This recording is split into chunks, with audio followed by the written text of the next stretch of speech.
ভিডিওতে colour grading খুবই important ভূমিকা পালন করে। আমার কন্টেন্ট ক্রিয়েশন জার্নিতে আমি সবচেয়ে বেশি যে সমস্ত কাজগুলো রিকোয়েস্ট পেয়েছি আপনাদের কাছ থেকে ভিডিও নিয়ে আসার জন্য, তার মধ্যে আমি কিভাবে কালার গ্রেড করি সেটাও অন্যতম। তাই আজকের এই ভিডিওতে আমি আপনাদের সাথে শেয়ার করতে যাচ্ছি যে কিভাবে আমি আমার ভিডিওগুলোর কালার গ্রেডিং করি, যাতে করে আপনারা যারা কন্টেন্ট ক্রিয়েটর আছেন অথবা যারা ভিডিও এডিটিং করেন এবং চান যে আপনাদের ভিডিওকে আরেকটু প্রফেশনাল লুক দেখা যাক এবং একটু কালার গ্রেডিং করে আরেকটু সিনেম্যাটিক স্টাইলে আপনি ভিডিওটাকে তৈরি করতে পারেন, তাদের জন্য আজকের এই ভিডিওটি খুবই দুর্দান্ত রকমের হেল্পফুল হতে যাচ্ছে।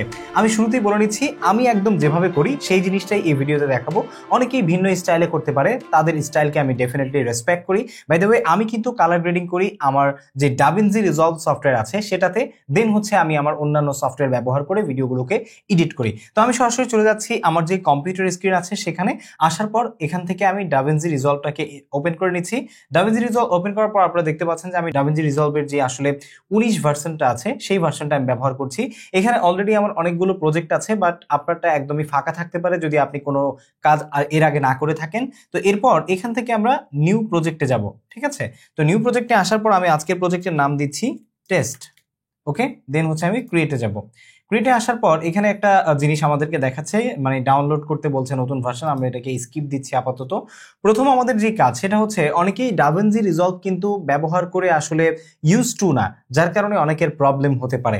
তাই যাতে করে আপনারা যারা একদমই DaVinci Resolve-এর নতুন অথবা এর আগে কখনোই DaVinci Resolve ব্যবহার করে কালার গ্রেড করেননি, তাদেরও যেন বুঝতে সহজ হয় সেই চেষ্টাটাই আমি এই ভিডিওতে করব। তার কারণে যদি ভিডিওটা একটু লেংথি হয়ে যায় অবশ্যই ক্ষমা সুন্দর দৃষ্টিতে দেখবেন এবং শেখার আগ্রহ নিয়ে শুরু থেকে শেষ পর্যন্ত পুরো ভিডিওটা মনোযোগ সহকারে দেখবেন, ঠিক আছে? তো আমরা প্রথমেই যে কাজটা করব, এইখানে কিছু ইন্টারফেসের বিষয়টা আপনাদেরকে একটু শিখিয়ে দিচ্ছি। DaVinci Resolve-এ কাজ করার জন্য কয়েকটা পার্ট রয়েছে।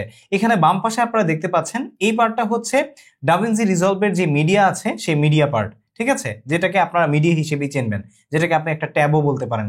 দেন এইখানে আরেকটা পার্ট দেখা যাচ্ছে, এই পার্টটা হচ্ছে DaVinci Resolve-এর কাটিং পার্ট, যেটাতে এসে আপনি আপনার মিডিয়াগুলোকে কাট করতে পারবেন।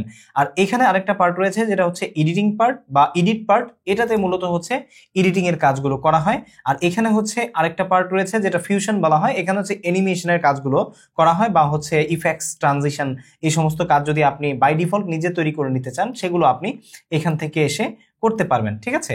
এরপর ফিউশনই আমাদের আজকের মূল কাজ, সেটা কালার গ্রেডিং, ঠিক আছে? আর এখানে রয়েছে ফেয়ারলাইট আর সেই সাথে লাস্টে রয়েছে রেন্ডার। ফেয়ারলাইট আপনার অডিও এডিটিং এর জায়গা। তো আমরা যে কাজটা করব সেটা এডিটিং সেকশনে প্রথমে যাব। আচ্ছা, আমি এখান থেকে যে ভিডিওটা কালার গ্রেড করব সেটা ইম্পোর্ট করব। ইম্পোর্ট করার জন্য আমরা টাইমলাইনে এখানে বাম পাশে আছে যে মিডিয়া পুল আছে, মিডিয়া পুল থেকে এখানে রাইট বাটন ক্লিক করব। রাইট বাটন ক্লিক করার পর ইম্পোর্ট বিন করতে পারেন, আপনি কোনো ফোল্ডার সরাসরি ইম্পোর্ট করতে পারেন, অথবা আপনি ইম্পোর্ট মিডিয়াতে গিয়ে শুধুমাত্র যেই কালার গ্রেডিংটা করতে চান ফুটেজটা, সেই ফুটেজটা আনতে পারেন। তো আমরা এখান থেকে আমাদের যেই ফুটেজটা আমরা আজকে কালার গ্রেড করব সেই ফুটেজটা এখানে নিয়ে আসবো। এখান থেকে দেখতে পাচ্ছেন এই ফুটেজটাকে আজকে আমরা কালার গ্রেড করব। তো এখানে আমরা এটাকে ডোন্ট চেঞ্জ দিয়ে দিচ্ছি, দেন এটাকে জাস্ট ড্র্যাগ এন্ড ড্রপ করে চলে আসলাম, ঠিক আছে? তো ড্র্যাগ এন্ড ড্রপ করে চলে আসার পরে দেখতে পাচ্ছেন যে এটার যেই রেজুলেশন বা সেটিংস, প্রজেক্ট সেটিংস, সেটা যদি আমরা একটু দেখি, এখান থেকে আপনারা দেখতে পাচ্ছেন আমরা F9-এ সিলেক্ট করে দেওয়ার পর টাইমলাইন রেজুলেশন দেখাচ্ছে আমাদেরকে 3840x2160। এটা আমাদের যেই ভিডিও রেজুলেশন আছে বা যেই রেজুলেশন আমরা ভিডিও এডিট করেছি বা ভিডিও ক্যাপচার করেছি সেটা, ঠিক আছে? আমাদের টাইমলাইনের রেজুলেশন। তো আমরা রেজুলেশন নিয়ে আজকে কথা বলবো না, আমি শুধুমাত্র কিভাবে কালার গ্রেড করি সেই জিনিসটা আপনাদেরকে দেখাবো।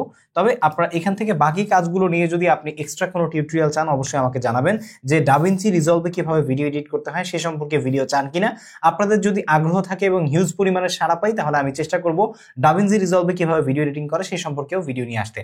তো আমরা এখন সরাসরি চলে যাব কালার গ্রেডিং এ। তো প্রথমেই একটা জিনিস আপনাদেরকে বলি, আমি আমাদের ভিডিওতে যেই ভিডিওর ক্যামেরা ব্যবহার করি সেটা cinema line camera Sony FX3, যেটাতে আমি লক 3 যেই মুড আছে সেই মুডে আসলে কালার প্রোফাইল দিয়ে ভিডিও শুট করি, যার কারণে অ্যাজগামোর 3 সিনে যেটা সেটা দিয়ে আমরা লগ 3 প্রোফাইলে আমাদের ভিডিওগুলো শুট করি, ঠিক আছে?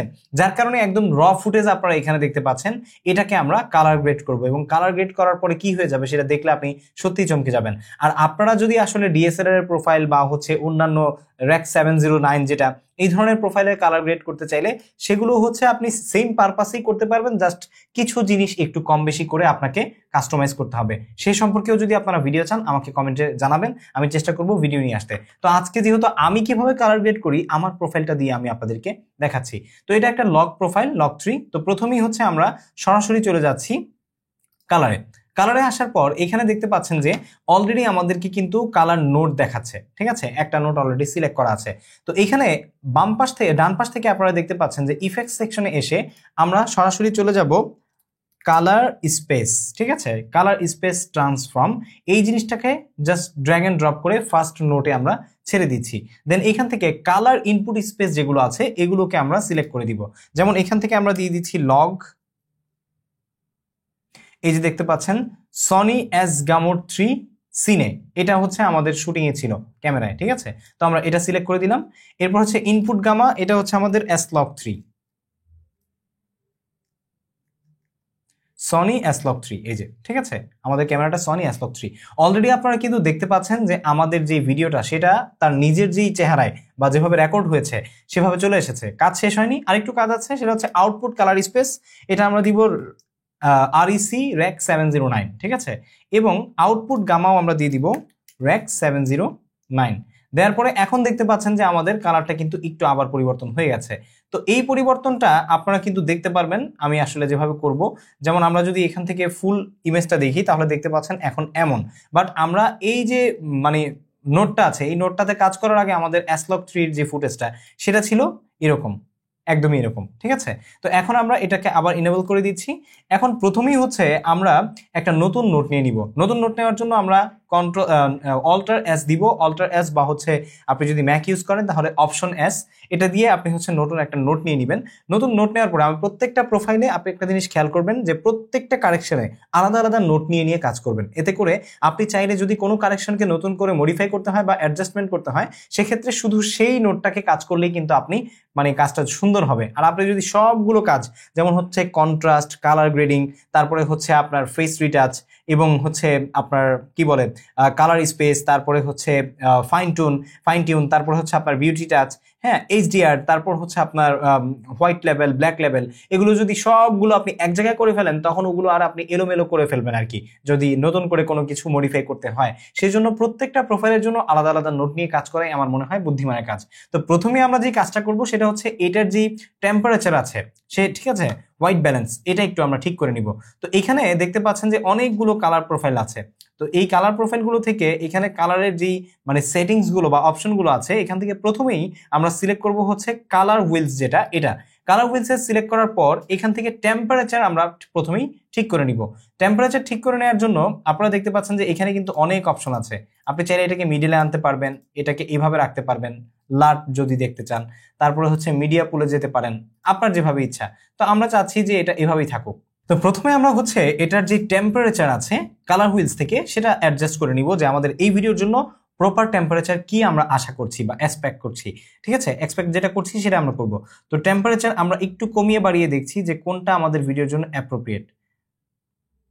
ওকে, আমি ধরে নিচ্ছি এই টেম্পারেচারটা আমার ভিডিওর জন্য অ্যাপ্রোপ্রিয়েট। আপনি কালার হুইলস কমিয়ে বাড়িয়ে দেখবেন বা হচ্ছে টেম্পারেচার হুইল কমিয়ে বাড়িয়ে দেখবেন যে কোনটা অ্যাপ্রোপ্রিয়েট। তো এরপর যেটা করব সেটা হচ্ছে কন্ট্রাস্ট। আপনার ভিডিওর যে কন্ট্রাস্ট, যারা বিশেষ করে লগ 3 তে কাজ করেন তাদের জন্য কন্ট্রাস্ট খুবই ইম্পর্টেন্ট আপনার ভিডিওর কালার তোলার জন্য, না হলে কিন্তু আপনি প্রপার শার্পনেস তুলতে পারবেন না।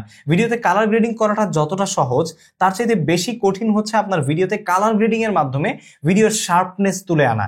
শার্পনেস যদি তুলে আনতে না পারেন তাহলে আপনি কখনোই ভালো কালার গ্রেডার নন।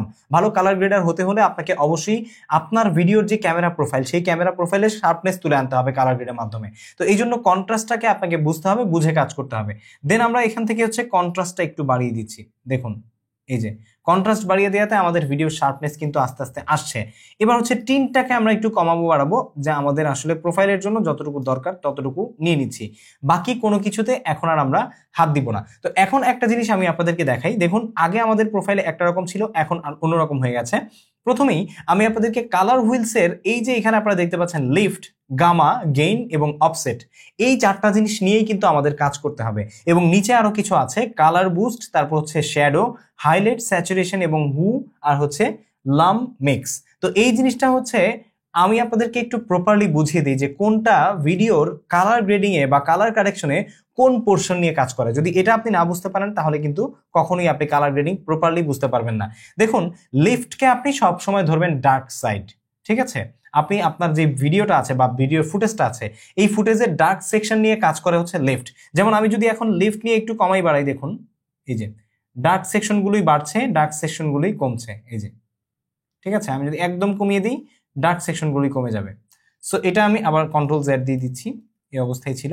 তো এটা আমি হালকা একটু কমিয়ে দিলাম আমার যতটুকু দরকার, ঠিক আছে? ওকে, এরপর হচ্ছে গামা। গামার কাজ কি? গামার কাজ হচ্ছে মিড লাইট, বা আপনার ফেসের আশেপাশে মানে ডার্ক এবং একদম ব্রাইটের যে মাঝামাঝি জায়গাটা, সেটা হচ্ছে গামা মানে মিড লাইটটা, ঠিক আছে? তো মিড লাইটটা যদি কমাই বাড়াই তাহলে দেখুন শুধুমাত্র মিডলে লাইট কমছে বাড়ছে। সো আমরা মিডলে লাইট একটু বাড়িয়ে দিলাম। এরপর হচ্ছে গেইন হচ্ছে আপনার যে প্রোফাইল, আপনার যে ভিডিওর মানে লাইটিংটা, এই লাইটিং এর একদম মানে লাইট এরিয়া বা একদম হাইলাইটেড যে এরিয়াটা আছে, যেখানে ব্রাইটনেস সবচেয়ে বেশি, সেই জায়গাটা নিয়ে কাজ করে হচ্ছে গেইন। যেমন আমরা যদি গেইনটাকে এখান থেকে হুইলটা, এই যে এইখানে যে হুইলটা দেখতে পাচ্ছেন, এই হুইলটাকে যদি আমরা কমাই তাহলে দেখবেন যে একদম কমে যাচ্ছে, ঠিক আছে? লাইটগুলো বা আপনার যে ব্রাইটনেস সেটা কমে যাচ্ছে। আবার যদি আমরা এই গেইনের এই পাশটাকে একটু এখান থেকে বাড়িয়ে দিই তাহলে দেখুন ব্রাইটনেস একদম বেড়ে নষ্ট হয়ে যাচ্ছে। সো যতটুকু আপনার দরকার, তো আমরা মনে করি যে এখানে আরেকটু ব্রাইটনেস প্রয়োজন আছে, ঠিক আছে? তো এই যে প্রত্যেকটা প্রোফাইলের আবার নির্দিষ্ট কিছু সেগমেন্ট আছে যেগুলো আপনি চাইলে এখান থেকে কালার কারেকশন করতে পারবেন। যেমন আপনি যদি চান যে মিডে আপনি চাচ্ছেন যে একটু ব্লুইশ থাকুক, তাহলে সেক্ষেত্রে এই গামাটাকে ধরে আপনি মিডের ব্লুইশটাকে বাড়িয়ে দিতে পারবেন। আবার যদি আপনি চান যে ডার্ক সাইডে আমি চাচ্ছি একটু গ্রিনিশ ভাব থাকুক, তাহলে আমরা লিফটে গিয়ে ডার্ক সাইডটাকে গ্রিন করে দিচ্ছি, ঠিক আছে? আবার আমরা চাচ্ছি যে হাইলাইটে গিয়ে আমরা রেডটাকে একটু বাড়িয়ে দিব, তাহলে দেখুন হাইলাইটে গিয়ে রেডটা বেড়ে গেছে। বা আমরা চাচ্ছি একটু টিল কালার রাখবো, বেড়ে গেল। আর অফসেটের যে কাজটা, সেই কাজ হচ্ছে আপনার সম্পূর্ণ যে প্রোফাইলটা, আপনার ডার্ক, আপনার মিড এবং আপনার যেই লাইট ভার্সনটা আছে, ঠিক আছে, আপনার ব্রাইটেস্ট ভার্সনটা, সেই সম্পূর্ণ যে প্রোফাইলটা, এই তিনটা ভার্সনের কম্বিনেশনকে আপনি একত্রে কিন্তু এখানে কারেকশন করতে পারবেন। যেমন হচ্ছে অফসেট, এই অফসেটটাকে আমরা যদি এখানে একদম ব্লুইশের দিকে নিয়ে যাই তাহলে দেখুন পুরো যে প্রোফাইলটা, কালারের আমার যে ভিডিওটা সম্পূর্ণটা একটু ব্লুইশ টাইপের হয়ে গেছে, সিনেমায় যেমন ইউজ করা হয়। আবার যদি আমরা এটাকে একটু ইয়েলোইশ নিয়ে যাই তাহলে ইয়েলোইশ হয়ে গেছে। আবার যদি আমরা রেডের দিকে নিয়ে যাই রেডিশ হয়ে গেছে। আবার যদি আমরা গ্রিনিশ নিয়ে যাই গ্রিনের দিকে হয়ে গেছে। তো আমরা একটু ব্লুর দিকে রেখে যদি কালার কারেকশন করতে চাই করতে পারি, কোনো প্রবলেম নেই, আপনি আপনার ইচ্ছে মতো করতে পারবেন। আবার অফসেটের এখানে এসেও আপনি কিন্তু এটাকে কমাতে বাড়াতে পারবেন, এই যে ডার্কনেস কমাতে বাড়াতে পারবেন। তো আমরা অফসেটটাকে আর কিছু করছি না, অফসেট যে অবস্থায় ছিল সেখানেই থাকুক। আমরা গেইনে একটু ব্লুইশ করে দিচ্ছি। এখন দেখুন মোস্ট অফ দ্য ওয়ার্ক কিন্তু এখান থেকে আপনি করতে পারবেন, ঠিক আছে? তো প্রথমে আমি আপনাদেরকে এই জিনিসগুলো বোঝালাম, যার কারণে আমার যেই প্রোফাইলটা দরকার ছিল আমি সেটা কিন্তু তুলি নেই। সো আমি আমার নোটটা এখান থেকে কেটে দিচ্ছি, কেটে দিয়ে আমি আবারও চলে যাব, নতুন একটা নোট নিচ্ছি অল্টার এস দিয়ে। দেন এখান থেকে আমরা টেম্পারেচার ঠিক করে নিচ্ছি। প্রথমে অনেক বেশি ওয়ার্মই ছিল, কমিয়ে নিলাম। দেন এখান থেকে টিনটাকে একটু বাড়িয়ে আমরা কন্ট্রাস্ট বাড়িয়ে দিচ্ছি। দেন হচ্ছে এখান থেকে আমরা যে কাজটা করব, লিফটে আমরা ডার্ক থেকে একটু ডার্কনেসটা কমিয়ে দিচ্ছি। গামায় গিয়ে আমরা মিড টোনে হালকা একটু বাড়িয়ে দিব, ডার্কনেস আরেকটু কমাবো লিফট থেকে। তারপর হচ্ছে এখান থেকে গেইনে গিয়ে আমরা আরেকটু কমিয়ে দিব, বা যতটুকু আপনার দরকার ততটুকু। আর এখান থেকে অফসেটে আমরা টোটাল যে এরিয়াটা, সেই এরিয়াটাকে আরেকটু কমিয়ে দিচ্ছি। এখন হচ্ছে কালারের, আপনার যে মানে ভিডিওর মধ্যে যে কালার রয়েছে, এই কালারগুলোকে পরবর্তীতে আমি কারেকশন করব, এখানে কাজ আগে শেষ হোক। এখান থেকে আমরা শ্যাডোতে যাব, শ্যাডোটা আরেকটু কমিয়ে দিব, স্যাচুরেশন একটু বাড়িয়ে দিচ্ছি, এতটা বেশি না, যতটা হলে আবার প্রবলেম হয়ে যাবে। এবার আমরা যে কাজ করব সেটা হচ্ছে আমরা নোট নিব, আরেকটা অল্টার এস দিয়ে নোট নিয়ে নিয়েছি। এখন হচ্ছে আমরা এখানে দেখতে পাচ্ছেন যে কালার ওয়ার্পার নামের একটা জায়গা আছে, এখানে চলে যাব। এখানে এসে আপনার ভিডিওতে যদি আপনি স্পেসিফিক কোনো জায়গার কালার বাড়াতে বা কমাতে চান, সেটা এখান থেকে করতে পারবেন। যেমন আমরা যদি এই যে স্ক্রিনের নীল কালারটাকে একটু বাড়াতে চাই, এই যে বেড়ে গেল। আমরা যদি চাই এই যে রেড কালারটা আছে এখানে, হ্যাঁ, এই রেড কালারটা বা এই ওয়ালের রেড কালারটা একটু বাড়াতে, দেখতে পাচ্ছেন এখানে যখন আমরা মানে পেনটা নিয়েছি তখন আমাদেরকে কিন্তু স্ক্রিনে আমাদের যে কালার ওয়াইপার আছে সেখানে দেখানো হচ্ছে যে এই সিলেক্টেড জায়গাটা আসলে কোন জায়গায় আমি যদি টাচ করি তাহলে লড়বে। তো এখান থেকে আমি এটাকে যদি একটু বাড়িয়ে দিই তাহলে দেখবেন এই যে লাল এরিয়াটা বেড়ে গেছে। তবে এতটা বাড়াবেন না যেন আপনার কালার প্রোফাইল নষ্ট হয়ে যায় বা আপনার ভিডিওর যে কালার আছে সেটা নষ্ট হয়ে যায়, ঠিক আছে? তো আমি এটা অ্যাপ্রোপ্রিয়েটলি আসলে করছি না, যতটুকু আপনাদেরকে দেখালে বুঝতে পারবেন আপনারা ততটুকু করে আমি জাস্ট বোঝাচ্ছি, ঠিক আছে, যে আমি কিভাবে সাধারণত করি। তো আমি ধরে নিচ্ছি যে আমি এত বাড়াবো না, আমি হালকা একটু কম রেখে দিচ্ছি। এবার আমরা আরেকটা নোট নিব। আমি জাস্ট এটা দিয়ে আপনাদেরকে বোঝালাম যে আমার যখন হচ্ছে স্পেসিফিক জায়গার কালার কমাতে বাড়াতে হয় তখন সেটা কিভাবে করি। আমরা আরেকটা নোট নিলাম। এই নোটে গিয়ে আমরা ধরে নিচ্ছি যে আমরা ফেস নিয়ে কাজ করব। এখানে দেখুন স্কিন নামের একটা জায়গা আছে, এই স্কিনের এখানে আমরা একটু এটাকে কমিয়ে দিচ্ছি, ঠিক আছে, কারণ স্কিনে অনেক বেশি রেডিশ একটা ভাব চলে এসেছিল। আর এইটাকে আমরা হুটাকে আরেকটু বাড়িয়ে দিচ্ছি যাতে একটু ন্যাচারাল লাগে, ঠিক আছে। ওকে, তো এবার আমরা আরেকটা নোট নিব। নোট নেওয়ার পর এখন হচ্ছে আমরা আবারও চলে যাব আমাদের কালার হুইলসে। কালার হুইলসে আসার পর এখানে দেখতে পাচ্ছেন যে কালার বুস্ট নামে একটা জায়গা আছে। এবার টোটালটাকে আমরা একটু কালার বুস্ট করে দিচ্ছি। এই যে টোটাল কালার বুস্ট হয়ে গেছে। এখন আপনি যদি চান যে চারিদিক থেকে আপনার ভিডিওকে একটু ফোকাস করে রাখুক, তাহলে সেক্ষেত্রে আমরা যে কাজটা করব, আরেকটা নোট নিব। আরেকটা নোট নিয়ে এখান থেকে আপনারা দেখতে পাচ্ছেন যে উইন্ডো নামের একটা জায়গা আছে। এখান থেকে উইন্ডোর এই জায়গায় এসে সার্কেলে ক্লিক করব, ঠিক আছে, অথবা আপনি যদি রেক্ট্যাঙ্গেল নিতে চান সেটাও নিতে পারবেন। আমরা সার্কেলে ক্লিক করে এটার যতটুকু জায়গা দরকার ততটুকু আমরা শিফট ধরে বড় করে দিচ্ছি। ধরে নিচ্ছি আমরা এই জায়গাটুকুই করব এবং এখান থেকে আরেকটু এটার শ্যাডো বাড়িয়ে দিলাম। দেন আমরা যদি এখানে প্রেস করি, এখানে প্রেস করা হয়ে গেছে, তার মানে জায়গাটা সিলেক্ট হয়ে গেল। দেন আমরা এখান থেকে হচ্ছে কার্ভে চলে যাব, ঠিক আছে। কার্ভসে এসে আমরা এই যে হোয়াইটটা আছে এই হোয়াইটটাকে একটু কমিয়ে দিচ্ছি। দেখুন যদি আমি এরকম পুরোটা কমিয়ে দিই পুরোটা কালো হয়ে যাবে, তো আমি এটা করব না। দেখুন এখানে এতটুকু আমি জাস্ট কমিয়ে দিচ্ছি। এতটুকু কমানোর পর যদি ভালো না লাগে তাহলে আমি এখানে আসব, আসার পর এই জিনিসটাকে আরেকটু বড় করে দিচ্ছি যাতে করে এটা সফটনেস বেড়ে যায়। এই আমাদের কাজটা হয়ে গেল, ঠিক আছে। দেন আমরা আবারও নোট নিব। নোট নিয়ে যদি আরো আপনি কোনো কাজ করতে চান তাহলে সেই কাজগুলো আপনি করতে পারবেন। যেমন কথার কথা আমি চাই যে আমার এখানে একটু বেশি গ্রেইন আছে আমার ভিডিওতে, অনেকের ভিডিওতে গ্রেইন থাকে, নয়েজ থাকে। সো এই গ্রেইন থাকলে বা নয়েজ থাকলে সেই নয়েজগুলোকে আমরা চাচ্ছি যে ধরে নিচ্ছি যে নয়েজ রিডাকশন, এই নয়েজ রিডাকশনে ক্লিক করে এখানে চলে যাব। এখন দেখুন নয়েজ রিডাকশনের আগে কেমন আছে এটা আগে আপনারা দেখুন। আমি এখনো নয়েজ রিডাকশন করিনি। সো নয়েজ রিডাকশনের আগে এই অবস্থায় আছে। নয়েজ রিডাকশন করার জন্য আমরা এখান থেকে লুমা থ্রেশহোল্ড যেটা এটা একটু বাড়িয়ে দিচ্ছি। এই যে দেখুন লুমা থ্রেশহোল্ডটা বাড়িয়ে দেওয়াতে ক্রোমা থ্রেশহোল্ডও বেড়ে গেছে অটোমেটিক্যালি। আর এখানে আমরা একটু ব্লেন্ড করে দিচ্ছি যাতে ন্যাচারাল লাগে, ঠিক আছে। যত বেশি করবেন তত বেশি ঘোলা হয়ে যাবে। সো অনেক বেশি করা দরকার নেই, অল্প একটু করবেন যাতে গ্রেইন আছে। সো এভাবে আপনি কিন্তু করে নিতে পারবেন। সো সাধারণত এইভাবেই আসলে কালার প্রোফাইলগুলোর এডিটিং করা হয়। এখন আপনি যদি চান যে ফাইনাল একটা টোন দিবেন, আমরা আরেকটা নোট নিচ্ছি। এই নোট নিয়ে এখন যদি ফাইনাল একটা টোন দেওয়ার জন্য আমরা এটাতে কোনো কাজ করতে চাই, হ্যাঁ সেটা করতে পারবো। এছাড়াও যদি আপনার মনে হয় যে ভিডিওতে না আপনি লেভেল দিয়ে কোনো কিছু করতে চান তাহলে সেক্ষেত্রে আপনি কিন্তু এইখানে এসে কালার হুইলসের জায়গায় এখানে কালার বার্ডস নিয়েও কাজ করতে পারবেন, যেখানে এসে চাইলে আপনি ইন্ডিভিজুয়াল কালারগুলো নিয়ে কাজ করতে পারবেন। যেমন আমি চাচ্ছি যে হাই এন্ডে, হ্যাঁ এটার যে রেড কালারটা আছে এই কালারটাকে আমি আরেকটু বাড়াবো। এই যে দেখুন রেড বেড়ে যাচ্ছে। আবার যদি আপনি চান যে না রেডটা একটু কমাবো, এই যে রেড কমে গেল। আর আপনি যদি চান যে গ্রিনটাকে একটু বাড়াবেন বাট সেটা হচ্ছে ডার্ক সাইড থেকে, তাহলে আমরা ডার্ক সাইডের লিফটে গিয়ে এখানে গ্রিন বাড়িয়ে দিচ্ছি, সরি ব্লু বাড়িয়ে দিচ্ছি। এই যে ব্লুটা বাড়ানোর পরে আমাদের কালার গ্রেডিং কিন্তু আরো সুন্দর হয়ে গেল। এবং আমরা মিডে গিয়ে হচ্ছে চাচ্ছি যে রেডটাকে আরেকটু বাড়াবো। এই যে দেখুন যত আপনি কাজ করতে পারবেন তত জিনিসটা আরো সুন্দর হবে। আর গেইনে হাইলাইটে গিয়ে আমরা চাচ্ছি যে এটা হোয়াইটটাকে একটু কমিয়ে দিব বা বাড়িয়ে দিব। এই যে বাড়ালে এরকম হবে, কমালে এরকম হবে। দেখুন কাজ করার ফলে জাস্ট এই নোটটাতে আমি কাজ করাতে ভিডিওর সম্পূর্ণ চেহারাই কিন্তু বদলে গেছে, ঠিক আছে। সো আপনি এভাবে হচ্ছে আপনার ভিডিওতে নতুন টোন আনতে পারবেন।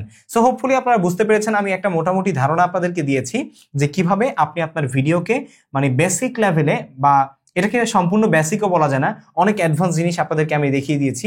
এবং এই হুইলসের যে ডিপ এক্সপ্লেনেশন আপনাদেরকে আমি করেছি যে লিফট, গামা এবং গেইন, এই তিনটা যে হচ্ছে ডার্ক, মিড এবং মানে হাই যে এই যে ব্রাইটনেস কালার, এই যে কালারগুলোতে যে এগুলো কাজ করে, এই জিনিসটা যে এক্সপ্লেন করেছি এটা যে আপনারা বুঝতে পেরেছেন, এটাকে মানে মোটেও বিগিনার বলা যায় না, মোটামুটি অ্যাডভান্সই বলা যায়। তারপরে আমি সহজে এক্সপ্লেন করার চেষ্টা করেছি যাতে করে যারা আসলে একদমই বিগিনার লেভেলে কাজ করছেন বা কাজ করবেন দাভিঞ্চিতে তাদের জন্য খুব বেশি একটা প্রবলেম না হয়ে যায়। সো এটা কালার গ্রেডিং কিন্তু আমাদের করা হয়ে গেছে। এখন জাস্ট আমরা এটাকে চাইলেই কিন্তু খুব সহজেই এখান থেকে এসে রেন্ডারে আসতে পারবো। রেন্ডারে এসে আমাদের মন মতো যে সিলেকশন আছে সেগুলো, যেমন H.264 এটা সিলেক্ট করে আমরা কি আসলে MB4 চাচ্ছি নাকি বা অন্য কি চাচ্ছি সেটা এখান থেকে সিলেক্ট করে রেন্ডার করতে পারবো। আমি সাধারণত যেটা করি সেটা হচ্ছে প্রিমিয়ার প্রোতে আমি যেহেতু কাজ করি পরবর্তীতে, সেই জন্য প্রিমিয়ার XML এ সিলেক্ট করে এখান থেকে MP4 এ সিলেক্ট করি, দেন হচ্ছে H.264 যে ভার্সনটা কালার কোডেক সেটা সিলেক্ট করি। সিলেক্ট করার পর আমি এখান থেকে রেন্ডার দিয়ে দিই, দেন হচ্ছে প্রিমিয়ার প্রোতে ইম্পোর্ট করে সেটা আবার বাকি কাজগুলো করি এবং আফটার ইফেক্টস এর কম্বিনেশন থাকলে সেটাও সেখানে গিয়ে করি। সো হোপফুলি আপনারা বুঝতে পেরেছেন আমি সাধারণত আমার ভিডিওগুলোতে কিভাবে কালার গ্রেড করি। যদি আপনাদের কাছে ভিডিওটি এতটুকু হলেও ভালো লেগে থাকে এবং এতটুকু হলেও আপনি আজকের ভিডিও থেকে নতুন কিছু শিখে থাকেন, তাহলে অবশ্যই সাবস্ক্রাইব করতে ভুলবেন না। চ্যানেলে অবশ্যই সাবস্ক্রাইব করার পাশাপাশি নিয়মিত অ্যাক্টিভ থাকলে কমেন্ট করে আমাকে জানাবেন যে পরবর্তীতে কি ধরনের ভিডিও চান, আর সেই সাথে ফেসবুক পেজ থেকে আমাদের ভিডিও দেখে থাকলে ফলো করতে ভুলবেন না। দেখা হচ্ছে পরবর্তী ভিডিওতে। টিল দেন টেক কেয়ার, আসসালামু আলাইকুম।